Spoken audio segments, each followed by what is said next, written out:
तो हेलो भाई लोग, आज मैं जुजुत्सु काइसेन के सीजन 2 के पार्ट 1 को एक्सप्लेन करने जा रहा हूँ। तो चलिए शुरू करते हैं। जुजुत्सु काइसेन सीजन 2 पार्ट 1 की स्टार्टिंग में हमें गोजो का पास्ट दिखाया जाता है, जहाँ पर गोजो सेकेंड ईयर में गेतो के साथ पढ़ रहा होता है। तभी हमें एक दिन गेतो को दिखाया जाता है जो कि एक सुनसान गली में जा रहा होता है। फिर उसे आगे चलकर उसे एक कर्स स्पिरिट दिखता है जो कि इंसान को मारकर खा रहा होता है। फिर हमें गेतो की स्किल के बारे में दिखाया और बताया जाता है। गेतो की स्किल का नाम कर्स स्पिरिट मैनिपुलेशन होती है। इस स्किल के यूज से गेतो किसी भी कर्स स्पिरिट को एनर्जी बॉल में बदल कर उसे एब्जॉर्ब कर लेता है और जब चाहे उन कर्स स्पिरिट को अपने अंदर से निकाल कर उन्हें कंट्रोल कर सकता है। और ये स्किल गेतो की सबसे पावरफुल स्किल होती है, जिससे कि पता चलता है कि गेतो भी गोजो जितना स्ट्रॉन्ग है। फिर हमें अगले सीन में फर्स्ट ग्रेड सोर्सर में और सेकंड ग्रेड सोर्सर में लोरी को दिखाया जाता है, जिन्हें पिछले सीजन में भी दिखाया गया होता है। उन दोनों को एक भूतिया महल को इन्वेस्टिगेशन करने के लिए भेजा गया होता है, क्योंकि उस महल में जो भी फैमिली रहती है उनका मर्डर हो गया था। जिसके बाद कुछ स्टूडेंट भी उस महल में गए होते हैं और उनकी भी हत्या हो गई होती है, जो कि पूरे इंटरनेट पर ये बात फैल गई होती है। ये सब क्राइम को पता लगाने के लिए मेमे और लोरी को उस महल में इन्वेस्टिगेशन के लिए भेजा गया होता है। फिर वो दोनों महल के अंदर चले जाते हैं और वो दोनों अलग अलग होकर पूरे महल को चेक कर रहे होते हैं। तभी वो दोनों सारे कमरों को चेक करने के बाद एक दूसरे के सामने ही आ जाते हैं। फिर मेमे उसको बताती है कि हम किसी तरह के लूप में फंस गए हैं। फिर उन्हें पता चलता है कि जो स्टूडेंट इस मिशन के लिए आए होंगे वो भी इस लूप में फंस गए होंगे और कर्स स्पिरिट ने उन्हें मार दिया होगा। फिर लोरी कहती है कि इस मेंशन पर एक बैरियर लगा हुआ है। फिर हम देखते हैं कि मेंशन पूरा टूटने लगता है और लोरी मेंशन से बाहर निकलने के लिए भागने लगती है।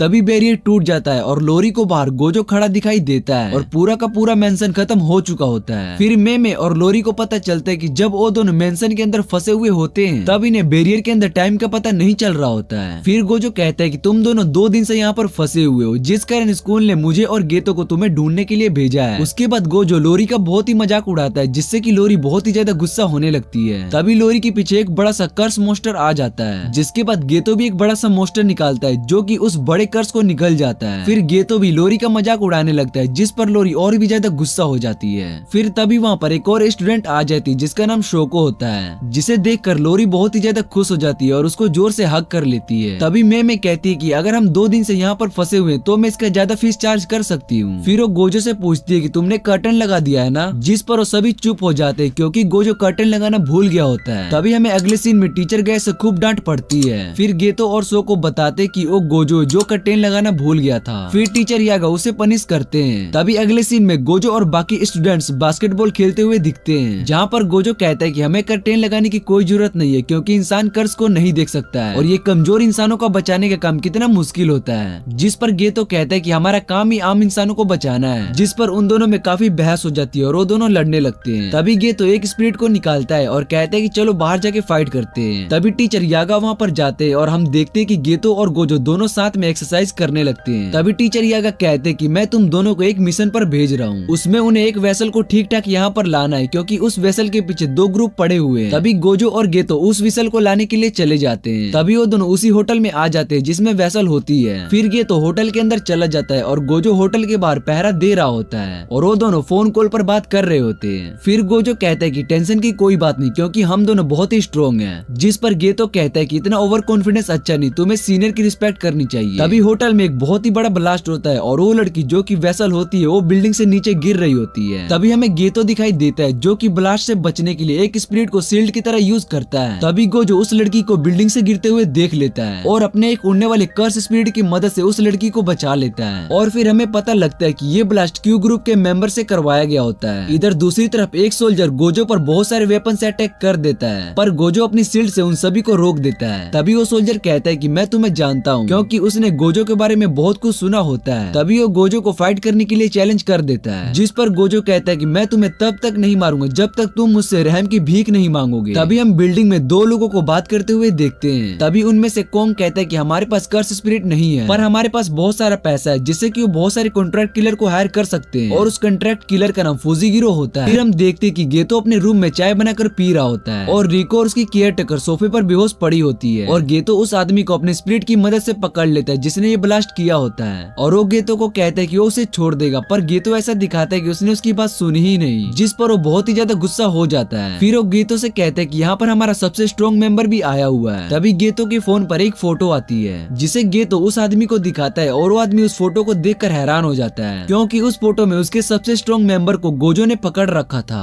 तभी हमें अगले सीन में फौजी गिरोह जो कि तोजी होता है उसे दिखाई देता है और वो रेस पर पैसे लगाने के लिए आया होता है। तभी कोंग कहता है कि तुम्हें जिस काम के लिए हायर किया गया वो तुम पूरा करो। तभी तोजी कहता है कि मैं गोजो को बराबर की लड़ाई में नहीं हरा सकता हूँ, इसलिए मैंने कुछ गुंडे उसके पास लड़ने के लिए भेजे हैं। फिर वो कहते हैं कि जब गोजो थक जाएगा तब मैं उसे लड़ने जाऊंगा। तभी गोजो को दिखाया जाता है जो कि रिको को उठाकर जा रहा होता है। तभी रिको की आंख खुलती है और वो गोजो को एनिमी समझकर उसे चांटा मारती है और उन दोनों को उससे दूर रहने के लिए कहती है। फिर गेतो उसको समझाते हुए कहता है कि हम इसको प्रोटेक्ट करने के लिए आए हैं, जिस पर रिको उन पर बिलीव नहीं करती है और कहती है कि तुम्हारे तो शकल पर ही झूठा लिखा है। ये सुनते ही गोजो और गेतो दोनों रिको को परेशान करने लगते हैं। तभी उसकी केयर टेकर आती है और कहती है कि ये दोनों हमारी साइड है। तभी रिको देखती है कि उसकी जीएफ केयर टेकर कर्स स्पिरिट पर बैठी है। तभी गेतो बताता है कि ये उसका कर्स स्पिरिट है और वो किसी भी कर्स स्पिरिट को कंट्रोल कर सकता है। तभी गोजो रिको से पूछता है कि तुम दुखी मत हो क्योंकि तुम्हारी बॉडी कुछ ही दिनों में मास्टर तेंगेंग के साथ मर्ज हो जाएगी। जिस पर रिको कहती है कि मुझे इस बात पर गर्व है कि मैं मास्टर तेंगो की वेसल बनने वाली हूँ। गेतो और गोजो उसकी बातों को इग्नोर किए जा रहे होते हैं और उसका मजाक उड़ाने लगते हैं। तभी रिको को याद आता है कि उसे भी स्कूल जाना है। तभी गेतो और गोजो रिको को उसकी रिक्वेस्ट पर स्कूल ले आते हैं। फिर गोजो टीचर यांग को कॉल पर कहता है कि हमें तो रिको को सीधा जुजुत्सु हाई ले जाना चाहिए। जिस पर टीचर यांग कहते हैं कि तुम्हें रिको की हर बात माननी होगी क्योंकि ये मास्टर त्यांग की ऑर्डर है। तभी गेतो कहता है कि रिको कुछ ही दिन में मास्टर तेंगेंग के साथ मर्ज हो जाएगी, जिसके बाद वो हमारे साथ जुजुत्सु हाई में ही रहेगी। उसे अपनी फैमिली और फ्रेंड से भी मिलने को नहीं मिलेगा, इसलिए हमें उसकी आखिरी विश को पूरा करना चाहिए। मितासो आके कहती है कि रिको की कोई भी फैमिली नहीं है। बचपन में ही उसके पेरेंट्स का एक्सीडेंट हो गया था और उसी एक्सीडेंट में मारे गए थे। बचपन से रिको को मैंने ही संभाला है और मैं भी यही चाहती हूँ कि वो अपने आखिरी पल में अपने सभी दोस्तों से मिल सके और उनके साथ टाइम स्पेंड कर सके।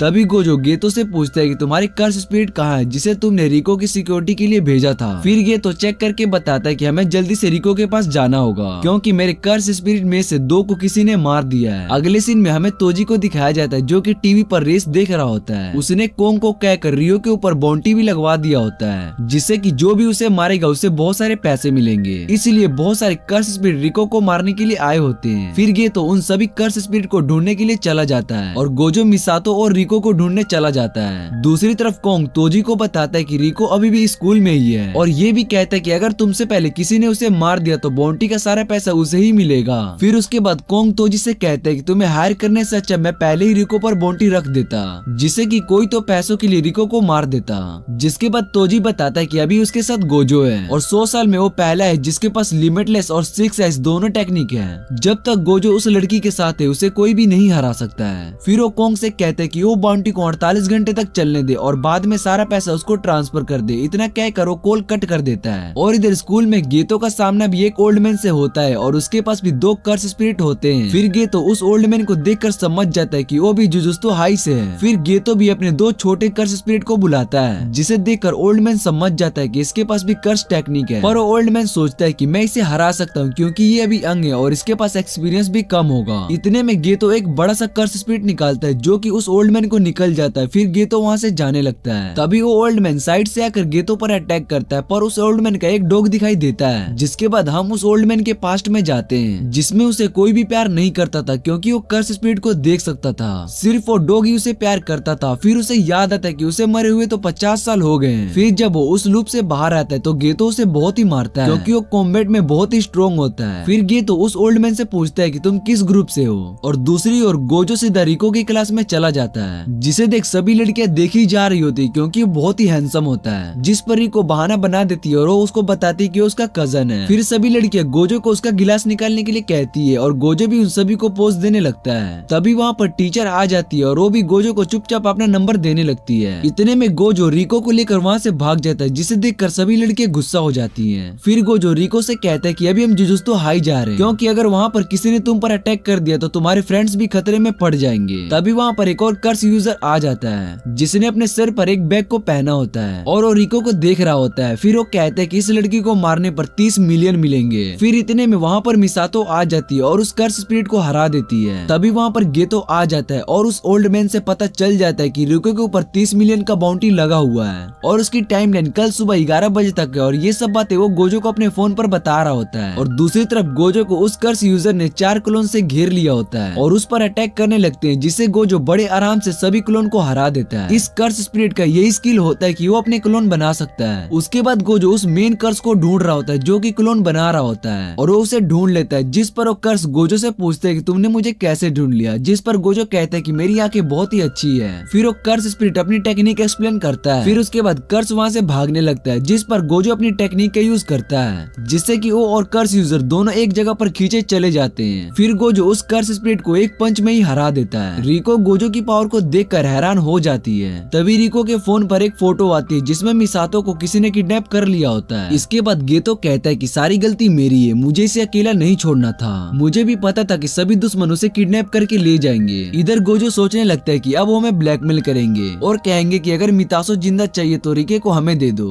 गोजो एक प्लान बनाता है और कहता है कि हम रिके की जगह कोई और लड़की उन्हें दे देंगे, जिस पर रिको कहती है कि मुझे भी तुम्हारे साथ जाना है, मैं तेंगेन से मर्ज होने से पहले मितासो से मिलना चाहती हूँ। जिस पर गोजो रिको की ये बात मान लेता है और उसे अपने साथ चलने के लिए हाँ कर देता है। फिर गोजो, गेतो और रिको सभी उस आइलैंड पर चले जाते हैं जहाँ पर किडनैपर ने उन्हें बुलाया होता है। गेतो और गोजो दोनों मिलकर सभी किडनैपर को मारकर मितासो को बचा लेते हैं। फिर वो सभी मिलकर बीच पर मजे करने चले जाते हैं। गोजो और रिको दोनों पानी में खेल रहे होते हैं और दूसरी तरफ मितासो गेतो से पूछती है कि तुम यहाँ पर प्लेन से आए हो। गेतो बताता है कि गोजो अपनी आंखों के प्लेन के अंदर सभी लोगों को बस में कर सकता है और मैंने अपने एक स्पिरिट को भी बुलाया था हमारी सेफ्टी के लिए। फिर मिसातो कहती है कि मुझे डर है कि अगर हम वापस जाएंगे तो दो गैंग के लोग हम पर अटैक न कर दें, जिस पर गेतो कहते हैं कि हमने इसके बारे में पहले ही सोच लिया है और एयरपोर्ट पर जुजुत्सु हाई के दो सोर्सर को बुलाया है। वो दोनों सोर्सर एयरपोर्ट पर उनका वेट कर रहे होते हैं और वो दोनों फर्स्ट ईयर के सोर्सर्स होते हैं। उनमें से एक का नाम मनामी और दूसरे का नाम हेबारा होता है। फिर हम देखते हैं कि गोजो और रिके बहुत ही मजे कर रहे होते हैं। फिर गेतो गोजो से कहता है कि जाने का टाइम हो गया है। ये सुनते ही रिको बहुत ही ज्यादा उदास हो जाती है और ये सब गोजो देख लेता है। फिर गोजो कहता है कि हम कल सुबह यहाँ से जाएंगे क्योंकि मर्ज होने का टाइम तो कल शाम तक का है और ये जगह टोक्यो से ज्यादा सेफ है और यहाँ पर कर्स यूजर भी बहुत ही कम है और कल तक रिको पर लगने वाला बाउंटी भी खत्म हो जाएगा और हमें कोई भी खतरा नहीं होगा। फिर गेतो गोजो से कहता है कि तुम कल रात से नहीं सोए हो और अपने कर्स टेक्निक का यूज कर रहे हो, जिस पर गोजो कहता है कि मैं ठीक हूँ और मुझे किसी बात की टेंशन नहीं है जब तक तुम मेरे साथ हो। ये सुनते ही मनामी को गुस्सा आ जाता है कि वो सब कल आएंगे। फिर वो सभी उस आइलैंड पर घूमने लगते हैं और उसके अगले दिन टोक्यो में जुजुत्सु हाई आ जाते हैं। फिर गोजो आसपास चेक करके अपनी इन्फिनिटी शील्ड हटा देता है। तभी उसके पीछे से कोई उसको तलवार से मार देता है और गेतो समझ नहीं पाता कि ये जुजुत्सु हाई के बैरियर से अंदर कैसे आ गया। तभी गोजो अपने पीछे देखता है तो हमें पता लगता है कि जिसने उसे पीछे से अटैक किया था वो तोजी होता है। फिर हमें एक पास्ट का सीन दिखाया जाता है जहाँ पर हम गोजो को देखते हैं। गोजो पैदा होते ही बहुत फेमस हो गया था क्योंकि वो 6 आइज टेक्निक के साथ पैदा हुआ था। फिर तोजी कहते हैं कि तुम पहले हो जिसने मुझे पीछे से महसूस कर लिया था। फ्लैशबैक खत्म होने के बाद हम देखते हैं कि गोजो तोजी को हवा में उड़ा लेता है और गेतो एक कर्स स्पिरिट निकालता है जो कि तोजी को खा जाता है, जिसके बाद गोजो अपनी खुद की कर्स स्पिरिट से हील कर लेता है और गेतो से कहता है कि तुम रिको को मास्टर तेंगेन के पास ले जाओ और मैं इसे देखता हूँ। फिर गेतो रिको और मिसातो को अपने साथ ले जाता है और इधर तोजी उस स्पिरिट को काट कर बाहर निकलता है और उसके कंधे पर एक कर्स स्पिरिट होता है जो कि उसे बहुत सारे वेपन देता है। फिर तोजी कहता है कि रिको यहाँ पर नहीं है, जिस पर गोजो कहता है कि अब तो रिको पर से बाउंटी भी हट चुकी है, तुम उसे नहीं पकड़ पाओगे। फिर तोजी कहता है कि वो बाउंटी मैंने ही उस पर लगाया था जिससे कि तुम बाकी दुश्मनों से लड़ने में उलझ सको। फिर गोजो और तोजी के बीच में लड़ाई शुरू हो जाती है। गोजो का अटैक तोजी पर असर नहीं होता है और वो बहुत ही फास्ट होता है। फिर तोजी वहीं पर छुप गया होता है, जिसे देखकर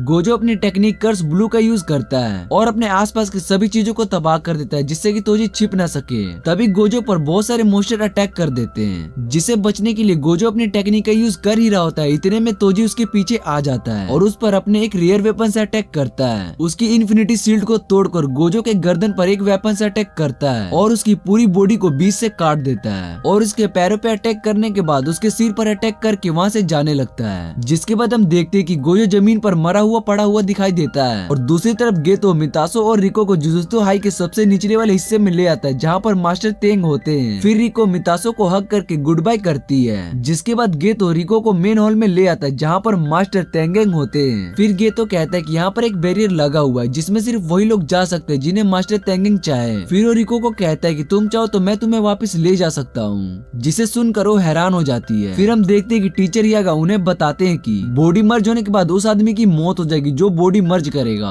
फिर गेतो और गोजो प्लान बनाए हुए होते हैं कि अगर वो लड़की जीना चाहती है तो हम उसकी मदद करेंगे। जिसके बाद गेतो कहता है कि हम तुम्हें बचाने के लिए मास्टर तेंगेंग से भी लड़ेंगे क्योंकि हम दोनों यहाँ पर सबसे पावरफुल हैं। कि उसको बचपन से ही बताया गया था कि उसका जन्म किसी खास काम के लिए हुआ है। मेरे पेरेंट्स के गुजरने के बाद मैं हमेशा से अकेली रहती थी और मेरा कोई भी नहीं है, पर जब से मेरे स्कूल में फ्रेंड्स बने मेरे जीने की उम्मीद और भी बढ़ गई। जिसके बाद वो गेतो से कहती कि मैं अपनी लाइफ और जीना चाहती हूँ और अपना हाथ गेतो के हाथ की ओर बढ़ाती है। इतने में उसके सर पर गोली लग जाती है और उसकी डेथ हो जाती है। गेतो ये सब देखकर हैरान हो जाता है। फिर हम देखते हैं कि ये गोली तोजी ने चलाई होती, जिस पर गेतो पूछते हैं कि तुम यहाँ पर कैसे आए। फिर तोजी कहते कि मैंने गोजो को मार दिया। ये सुनते ही गेतो और भी गुस्सा हो जाता है और वो अपने दो सबसे पावरफुल स्पिरिट को निकाल लेता है और कहता है कि अब तुम नहीं बचोगे। फिर गेतो अपने कर्स स्पिरिट से तोजी पर अटैक कर देता है, पर तोजी उन दोनों कर्स स्पिरिट से बचकर गेतो पर गोली चला देता है, जिसे गेतो एक स्पिरिट से ब्लॉक कर देता है। फिर गेतो उस पर अपने ड्रैगन से अटैक कर देता है, पर जब गेतो देखता है कि उसका ड्रैगन तोजी को कुछ नहीं कर सकता तो वो हैरान हो जाता है। फिर तोजी एक्सप्लेन करता है कि वो जुजुत्सु हाई में कैसे एंटर हुआ। तोजी बताता है कि जुजुत्सु हाई के बैरियर दिखाई नहीं देते हैं, पर जिन लोगों को भी यहाँ के सभी लोकेशन पता होते हैं उनके लिए यहाँ पर आना बहुत ही आसान होता है। वो बताता है कि साल के इस समय सभी स्कोरर बिजी होते हैं और कुछ स्कोरर अभी तो दूसरे ऑर्गेनाइजेशन से लड़ रहे होते हैं। फिर उसके बाद वो कहता है कि मेरे अंदर कर्स एनर्जी ना होने के कारण मैं जुजुत्सु हाई में आराम से आ सकता हूँ, और अगर मेरे पास कर्स एनर्जी होती तो मैं जुजुत्सु हाई में नहीं आ पाता। फिर वो अपने अंदर से कर्स निकालता है जिससे उसे वेपन मिलते हैं। फिर वो एक्सप्लेन करता है कि मैंने इस कर्स स्पिरिट को अंदर लाने के लिए इसे छोटा कर दिया था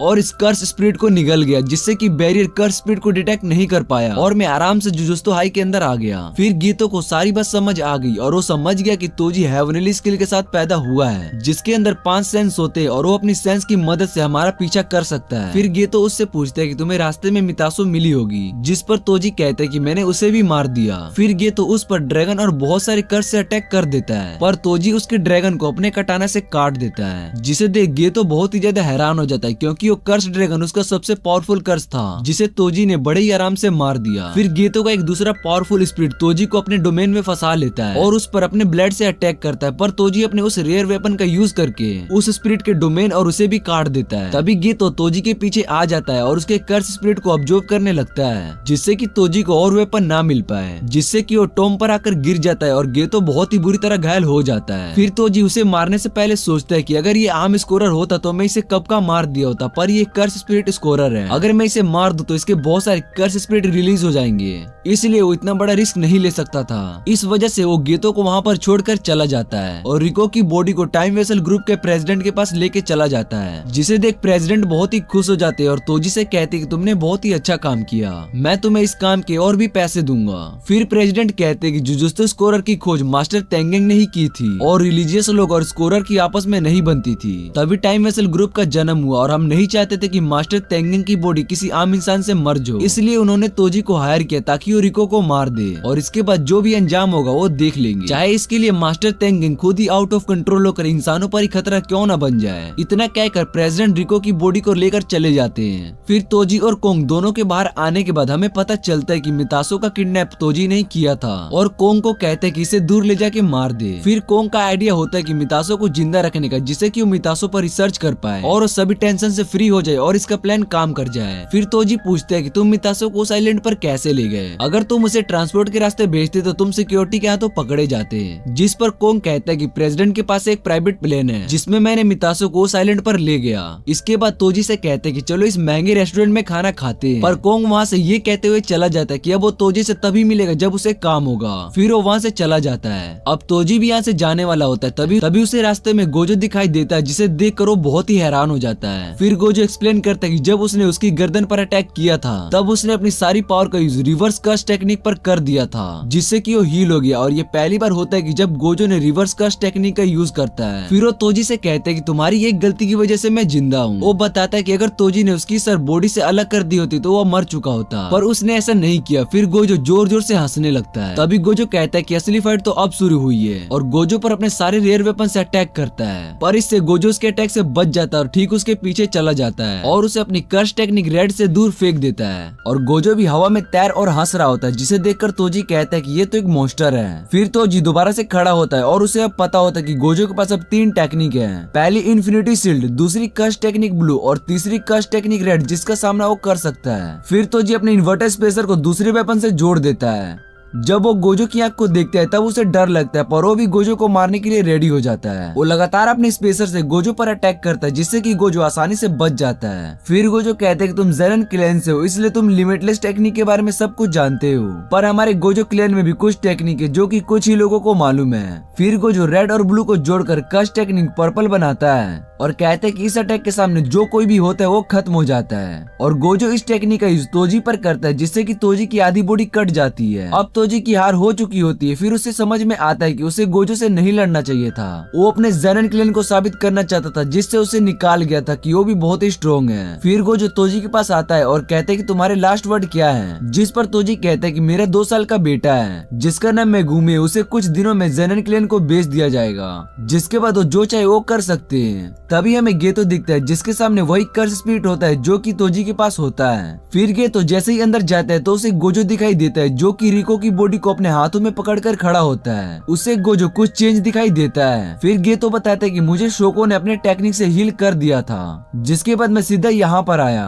फिर गोजो वहाँ पर खड़े सभी लोग जो कि हंस रहे होते हैं गेतो से पूछते हैं कि हमें इन लोगों को मार देना चाहिए, जिस पर गेतो कहता है कि कोई फायदा नहीं, क्योंकि ये सब टाइम वेसल ग्रुप के गुलाम हैं और इनके मेन लोग तो यहाँ से भाग चुके होंगे। फिर गेतो कहता है कि इन सभी क्राइम के बाद टाइम वेसल ग्रुप तो अब खत्म हो जाएगा। गोजो कहता है कि हर चीज का मतलब होना जरूरी नहीं, ऐसा कहकर वो वहाँ से चला जाता है। पर गेतो कहता है कि हर चीज का मतलब होना जरूरी है, खासकर जुजुत्सु सोर्सर्स के लिए। इसके बाद कहानी 1 साल आगे चली जाती है, जहाँ पर गोजो अपनी नई पावर्स को टेस्ट कर रहा होता है और शोको और गेतो को बताता है कि उसकी इन्फिनिटी शील्ड किसी भी तरह के खतरे को महसूस कर सकती है और रिवर्स टेक्निक की वजह से मैं ज्यादा थकता भी नहीं और मेरा माइंड बहुत ही फ्रेश होता है। इतना सुनने के बाद गेतो को लगता है कि गोजो से ज्यादा पावरफुल हो गया है, जिस वजह से वो अब मिशन पर अकेला जाने लगा और काफी सैड रहने लगता है और नहाते हुए सोचते है कि वो जुजुत्सु सोर्सर इंसानों की मदद करने के लिए बना था। पर जब से गेतो ने उन सभी लोगों को देखा है जो कि रिको के मरने पर ज्यादा खुश थे, फिर वो नहाने के बाद बैठा होता है, तभी उसके पास हिबारा आ जाता है और कहता है कि मैं मिशन के लिए बहुत ही दूर जा रहा हूँ। फिर गेतो हिबारा से पूछते है कि तुम्हें जुजुत्सु सोर्सर बनकर कैसा लगता है, जिस पर हिबारा कहते है कि ये बड़ा मुश्किल काम है, पर मुझे अच्छा लगता है कि मैं लोगों की मदद कर सकता हूँ। तभी वहाँ पर एक लेडी आ जाती है और कहती है कि तुम्हें कौन सी लेडी पसंद है, जिसे सुनकर गेतो कुछ भी नहीं कहता है और सोचने लगता है कि ये कौन है। फिर हेबारा उसे बताता है कि उसे वो लड़की बहुत ही पसंद है जो बहुत ही खाती हो।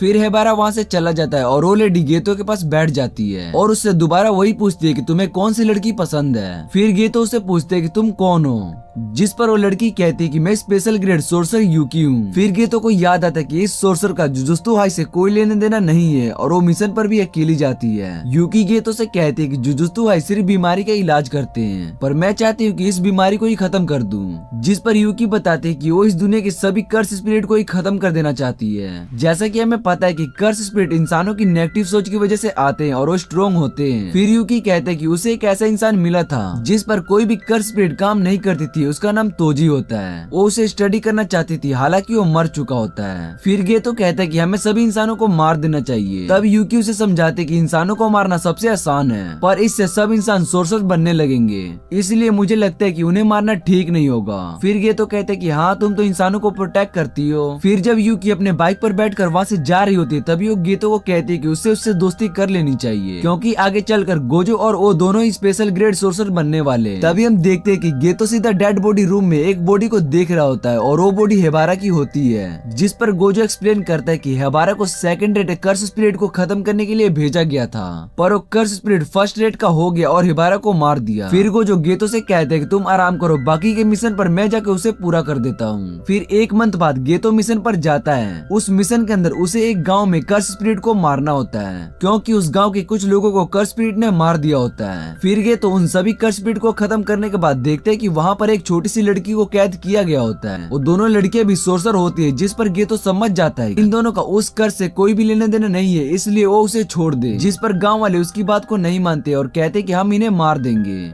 जिसे सुन गेतो अब आउट ऑफ कंट्रोल हो जाता है और अपने स्पिरिट बाहर निकालकर सभी गांव वालों को मार देता है। उसने टोटल 112 लोगों को मार दिया होता है। जब ये बात जुजुत्सु हाई में पता चलता है कि गेतो ने उन सभी गांव वालों को मार दिया है, तो उसे मौत की सजा देने का फैसला किया गया। जब ये बात गोजो और टीचर यागा को पता चलती है, तो वो दोनों हैरान हो जाते हैं और विश्वास नहीं करते कि गेतो ने इन सभी आम लोगों को मारा है। तभी हमें शहर में गेतो और शोको दिखाई देते हैं। सो को पूछती कि क्या तुमने सभी लोगों को मारा है, जिस पर गेतो कहता है कि हाँ मैं सभी नॉर्मल लोगों को खत्म करना चाहता हूँ और इस दुनिया में सिर्फ सोर्सर ही रहेंगे। फिर सो को गोजो को फोन करती है और कहती है कि उसे गेतो मिल गया है। ये सुनते ही गोजो गेतो के पास आता है और कहता है कि क्या तुमने सही में उन सभी लोगों को मारा है। फिर गेतो कहता है कि हाँ मैंने उन सभी लोगों को मारा है और कहते है कि मैं सभी इंसानों को खत्म कर दूंगा। जिसे सुन गोजो कहता है कि सभी लोगों को मारना आसान नहीं है, मैं तुम्हें ये नहीं करने दूंगा। जिस पर गेतो कहता है कि तुम मुझे मारना चाहते हो तो मार दो, वरना मैं सभी इंसानों को खत्म जरूर कर दूंगा। फिर जैसे ही गोजो गेतो पर अपनी कस्ट टेक्निक पर्पल का यूज करने वाला होता है, पर वो उस टेक्निक का यूज नहीं कर पाता क्योंकि गेतो उसका बेस्ट फ्रेंड होता है, जिस वजह से गेतो वहाँ से चला जाता है। फिर गोजो टीचर यागा को बताता है कि भले ही वो सबसे स्ट्रॉन्ग हो पर वो गेतो को नहीं मार पाएगा। फिर कहानी 11 साल आगे चली जाती है, जहाँ हमें पता चलता है कि गोजो अपने पास्ट को याद कर रहा होता है। तभी उसके पास मेगुमी, यूजी और नोबारा आ जाते हैं क्योंकि गोजो उन्हें यहाँ किसी सीक्रेट मिशन के बारे में बात करने के लिए बुलाया था। तभी वो सभी मिशन के लिए जा रहे होते हैं। मेगुमी थक चुका होता है इसलिए वो वापस जाने लगता है। तभी नोबारा भी वहाँ से जाने लगती है, जिस पर यूजी उसे रोकता है और कहता है कि चलो एक मूवी देखने चलते हैं। और यूजी नोबारा को उस मूवी का थिएटर दिखाता है, जिसे देख नोबारा वहाँ से मना करके चली जाती है।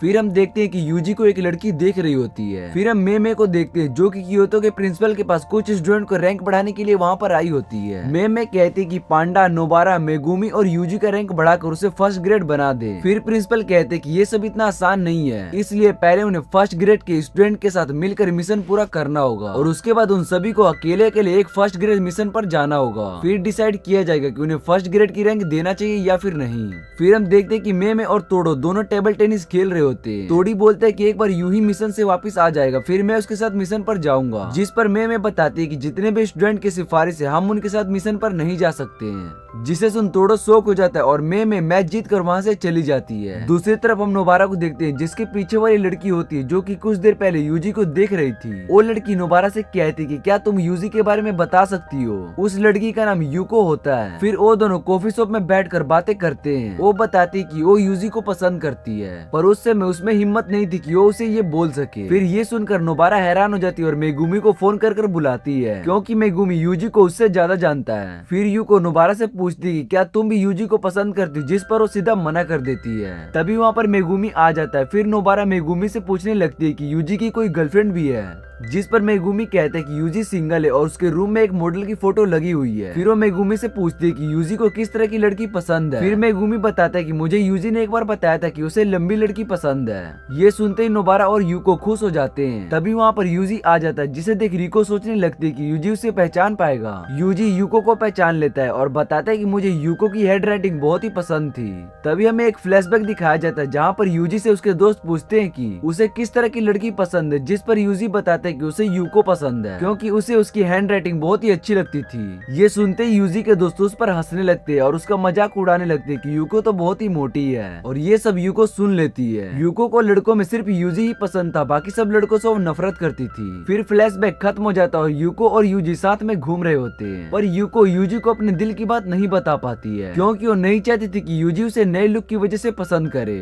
कुछ देर बात करने के बाद वो वहाँ से चली जाती है। फिर मेगुमी कहते कि उन्हें एक दूसरे का नंबर तो ले ही लेना चाहिए था, जिस पर नोबारा कहती कि यूको ने मुझे अपना नंबर दिया है। तभी नोबारा को गुस्सा आ जाता है कि उसका बॉयफ्रेंड मिलने से पहले यूजी को गर्लफ्रेंड मिल जाएगी। तभी वो सब मूवी देखने जाने वाले होते हैं। तभी मेगुमी को गोजो का कॉल आता है कि उसे लोरी के पास जाना होगा क्योंकि एक बहुत ही जरूरी काम है। फिर वो सभी लोरी के पास आ जाते हैं, जहाँ लोरी बताती कि गोजो की बात सच थी, हमारे बीच कोई धोखेबाज छुपा है जो हमारे सभी सीक्रेट को बाहर लीक कर रहा होता है। फिर लोरी बताती कि एक गदर हायर अप है और दूसरा कोई स्टूडेंट है जो कि इन्फॉर्मेशन हायर अप को देता है। फिर लोरी बताती कि वो स्टूडेंट का नाम है मेगामारू। मेगामारू का असली नाम कोकीची है, जिसके पास पॉपेट को कंट्रोल करने वाली स्किल है। वो किसी भी तरह के पॉपेट को कंट्रोल करके उसकी इन्फॉर्मेशन लीक कर सकता है। फिर वो सभी कोकीची के पते पर जाते हैं, पर वो जैसे ही वो रूम के अंदर जाते हैं वहाँ पर कोई भी नहीं मिलता है। कोकीची ने उन्हें गलत पता बताया होता है, जिससे कि उनका शक कंफर्म हो जाता है कि कोकीची ही गद्दार है। फिर हम देखते हैं कि कोकीची अपने असली ठिकाने पर होता है, जहाँ पर उससे मिलने गेतो और माहितो आए होते हैं। कोकीची ने माहितो और गेतो का कहने पर यह काम किया था और बदले में माहितो उसकी बॉडी को पहले जैसा बना देगी। माहितो कोकीची को मारना चाहता था, जिस पर गेतो बताता है कि तुम्हें इसे मारने के लिए पहले इसे ठीक करना होगा। होगा। फिर माहितो उसे अपने कस्ट टेक्निक से पहले जैसा बना देती है। अपने बॉडी को ठीक देखकर कोकिची बहुत ही ज्यादा खुश हो जाता है। तभी माहितो कोकिची पर अटैक करने लगती है, पर कोकिची ने पहले ही यहाँ पर बहुत सारे मेगामारू को बुला लेता है और माहितो पर अटैक कर देता है। माहितो सभी मेगामारू को अपने पावर से खत्म कर देता है। इतने में वो देखते हैं कि कोकिची वहाँ से जा चुका होता है, जिसे देखकर वो सैड हो जाता है। तभी माहितो के पास एक बहुत बड़ा ब्लास्ट होता है और वहाँ पर एक बहुत बड़ा मेगामारू निकलता है, जिसे कोकिची यहाँ पर बहुत दिनों से बना रहा होता है। उस मेगामारू के अंदर कोकिची बैठा होता है और उसे कंट्रोल करता है। ये सब देख गेतो उसके पास एक कर्टेन बना देता है, जिससे कि उसका कनेक्शन बाहरी दुनिया से खत्म हो जाता है। कोकिची जल्दी से वहाँ से निकलना चाहता है ताकि वो सभी इंफॉर्मेशन गोजो तक पहुँचा सके और सुबह प्लान के बारे में बता सके। तभी कोकिची अपनी पावर से माहितो पर अटैक कर देता है। अब कोकिची और माहितो में फाइट होने लगती है। माहितो कोकिची के सभी अटैक से बचने लगता है और ये फाइट बहुत ही इंटेंस लेवल पर चली जाती है। तभी कोकिची माहितो के बॉडी पर अपने कैप्सूल से अटैक करता है, जो कि माहितो के हाथ में जाके गिरता है। पर माहितो सोचता है कि उसे इस चीज से कुछ भी नहीं होगा। तभी उस कैप्सूल में से एक कर्स निकलता है और माहितो के हाथ को गुब्बारे की तरह फुलाकर उसे ब्लास्ट कर देता है और कोकिची उसे एक लत मारता है, जिससे कि माहितो दूर जाकर गिरता है। फिर जैसे ही कोकिची उस पर अटैक करता है, तभी माहितो अपने आप को ईगल में बदल कर उड़ने लगता है,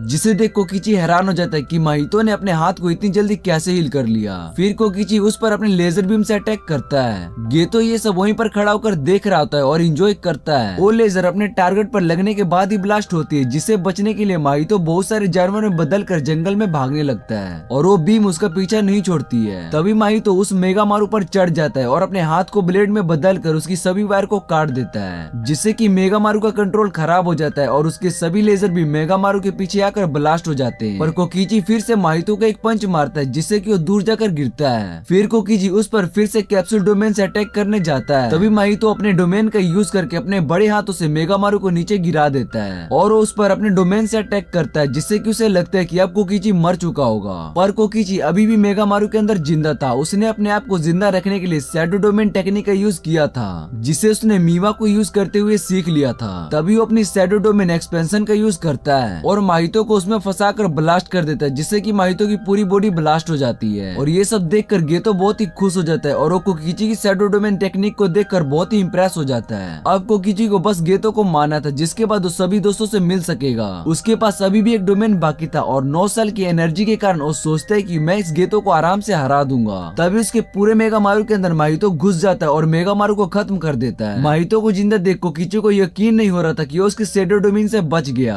तभी कोकिची एक छोटे मेगामारू को बुलाता है। वो मेगामारू माहितो से लड़ने लगता है। अब कोकिची के पास सिर्फ एक ही डोमेन कैप्सूल बचा होता है और वो इसका यूज खुद ही माहितो को मार कर करना चाहता था। फिर वो मेगामारू माहितो के पास जाकर ब्लास्ट हो जाता है। तभी वहाँ पर कोकिची आ जाता है और उस डोमेन कैप्सूल से माहितो पर अटैक कर देता है। पर इससे पहले कि कोकिची माहितो पर उस डोमेन कैप्सूल का यूज कर पाता, उससे पहले माहितो उसे टच कर लेता है, जिससे कि कोकिची की डेथ हो जाती है। और इधर हाई स्कूल में नीवा उस मेगामारू का उठने का वेट कर रही होती है, क्योंकि उस मेगामारू के पीछे कंट्रोल कर रहा होता है। वो उसे देखना चाहती, पर उसे इस बात का पता नहीं होता कि वो मेगामारू अब कभी भी नहीं उठेगा।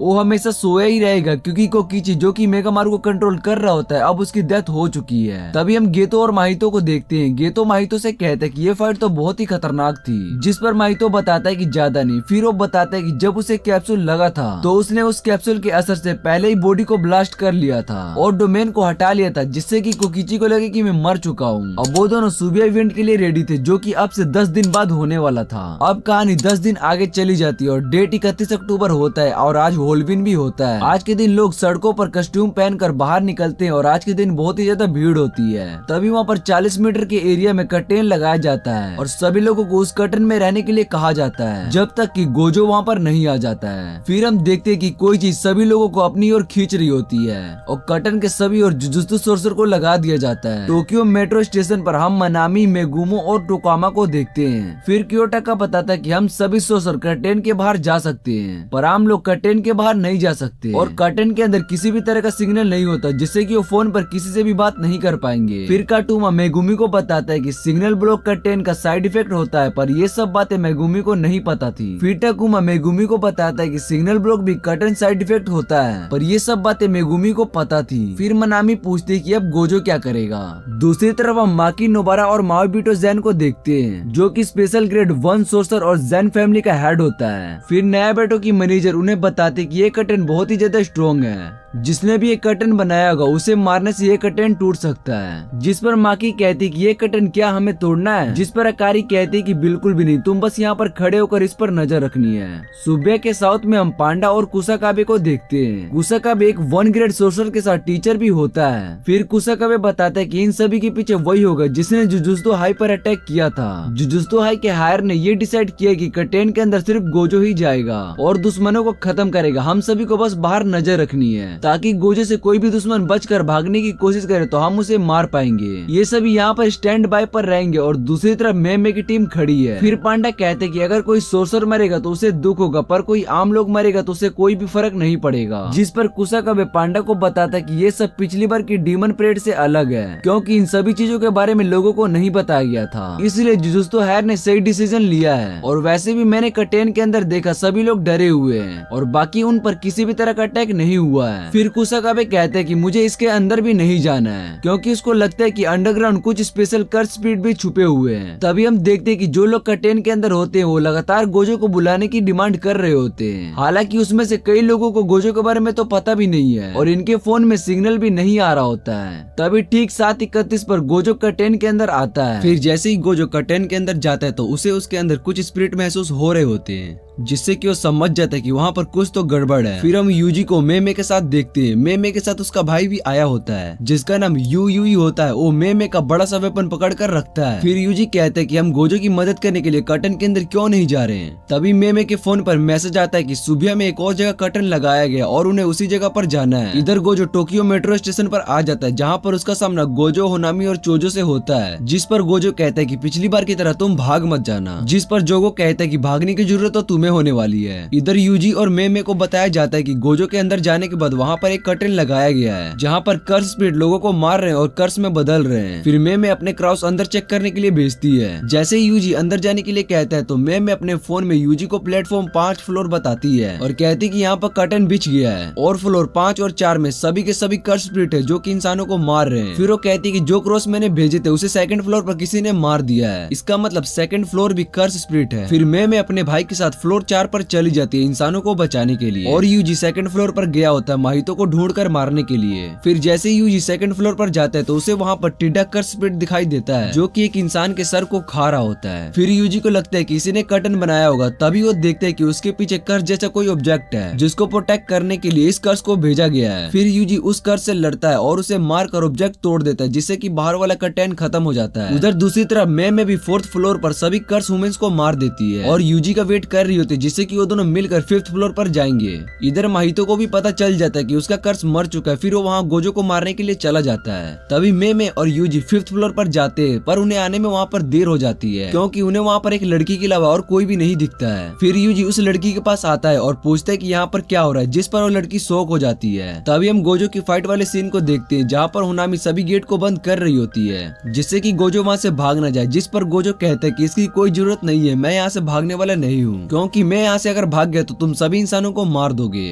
जिस पर जोगो कहता है कि मैं तो इन सभी इंसानों को वैसे भी मारने ही वाला था। इतने में उस सभी लोगों को ट्रेन की पटरी की तरफ खींच लेता है, जिस पर जोगो उनसे दूर रहने के लिए कहता है। फिर हम एक फ्लैशबैक को देखते हैं जिसमें कि गेतो जोगो को बता रहा होता है कि जब गोजो अकेला होता है तो वो काफी ज्यादा पावरफुल होता है, क्योंकि अगर उसके पास इंसान होंगे तो गोजो के अटैक से वो भी मारे जाएंगे। जिस पर जोगो सभी इंसानों को मारने लगता है और गोजो की तरफ बढ़ने लगता है। हनामी भी ऐसा ही करता है। फिर चोजो अपने ब्लड टेक्निक से गोजो पर अटैक कर देता है जो कि गोजो के इन्फिनिटी शील्ड से टकरा कर चली जाती है। तभी जोगो और होनामी गोजो को पंच मारते हैं, पर गोजो के इन्फिनिटी शील्ड के कारण उसका पंच नहीं लगता है। फिर होनामी और जोगो अपने डोमेन एक्सपेंसर से गोजो पर अटैक करते हैं जिससे कि गोजो का इन्फिनिटी शील्ड टूटने लगता है, जिसे देखकर गोजो वहाँ से हट जाता है और डोमेन वापस में टकरा जाते हैं। गेतो ने उन्हें बताया होता है कि गोजो इतने सारे लोगों के सामने अपने डोमेन यूज नहीं कर सकता क्योंकि वो सारे लोग भी मारे जाएंगे। इसलिए गेतो भी उन सभी को डोमेन यूज करने से मना कर देता है, क्योंकि अगर उन्होंने अपने डोमेन यूज किया तो गोजो को भी अपना डोमेन यूज करना होगा और गोजो के डोमेन के अंदर से वो बच नहीं पाएंगे। फिर गोजो उन्हें बताता है कि उन्हें बस 20 मिनट तक गोजो को संभालना होगा, उसके बाद उनका प्रिजन रिलेम रेडी हो जाएगा। फिर इतने में जोगो एक बंदे को मारते हुए गोजो से कहते हैं कि तुम यहाँ से भागने वाले हो क्या। जिस पर गोजो अपनी आंखों से पट्टी उतारते हुए कहते हैं कि मैं तुम्हारे इस बेकार से प्लेन से डरता नहीं हूँ। फिर हमें एक सीन दिखाया जाता है जहाँ पर सभी से गोजो के बारे में पूछा जाता है, जिस पर सिर्फ यूजी को छोड़कर सभी लोग स्पीड के साथ होता है और कहते हैं कि गोजो को भी और गुस्से में आने दो, फिर हम अपनी चाल चलेंगे। इसके बाद हम यूजी की टीम को देखते हैं जो कि BA4 स्टेशन पर एक लड़की से पूछ रहा होता है कि यहाँ पर क्या हो रहा है, जिस पर वो लड़की बताते कि यहाँ पर सभी इंसान मोस्टर में बदल गए और ट्रेन में चढ़ गए, पर ट्रेन में जगह ना होने के कारण उन्होंने मुझे यहीं पर छोड़ दिया। इतना कहने के बाद वो लड़की मोस्टर में बदल जाती है और वहीं पर गिर जाती है।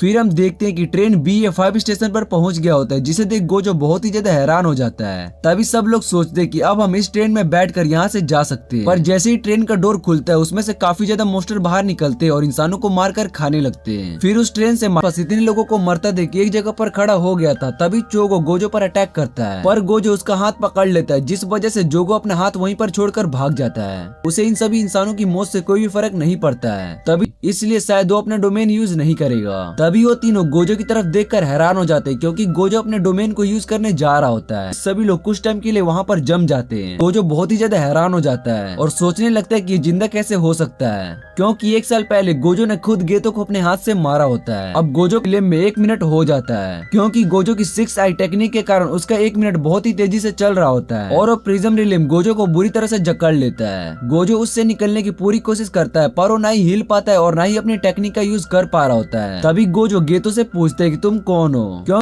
और इसे सूडो गेतो कहते हैं। जिसके बाद हम देखते हैं कि जुजुत्सु काइसेन के जीरो मूवी में गोजो ने गेतो को मार दिया होता है, पर गोजो और शोको ने उसकी बॉडी को चेक नहीं किया होता है, जिस वजह से सूडो गेतो उसकी बॉडी में घुसकर उसे कंट्रोल कर रहा है। और सभी कर्स पीट एक साथ मिलकर गोजो को प्रिज्म रिले में फंसाने का प्लान बनाया, जिसमें कि वो कामयाब हो गए। इसके बाद सूडो गेतो कहता है कि मैं तुम्हें खुद आजाद करूंगा, पर 1000 साल बाद, क्योंकि मैं नहीं चाहता कि मेरे रास्ते में कोई भी स्ट्रॉन्ग सोर्सर आए। जिस पर गोजो कहता है कि तुम भूल गए हो कि गेतो की पिटाई किसने की थी, वो यूता था। गोजो को लग रहा था कि यूता सूडो गेतो को खत्म कर देगा, जिस पर सूडो गेतो बताता है कि कोई भी सोर्सर सतारू गोजो की जगह नहीं ले सकता और न ही उसकी जितना स्ट्रॉन्ग बन सकता है। फिर वो बताता है कि यूता के पास जो पावर थी वो रिको के कारण थी, पर अब रिको नहीं है, जिस कारण वो बस एक आम सोर्सर है और माहितो भी अब उठ चुका होता है। जिसके बाद सूडो गेतो गोजो को गुड बाय कहता है और बोलता है कि अब हम दूसरी दुनिया में मिलेंगे जहाँ पर कर्स का राज होगा। तभी यूजी के कान में एक डिवाइस आकर लग जाता है, जो कि मेगामारू की तरह दिखाई दे रहा होता है। उसमें से कोकीची यूजी को बताता है कि गोजो को सील कर दिया गया है। फिर हम देखते हैं कि इधर गोजो गेतो से कहता है कि तुम जाग जाओ, तुम किसी भी कर्स स्पिरिट को अपने बॉडी पर कब्जा करने नहीं दे सकते हो।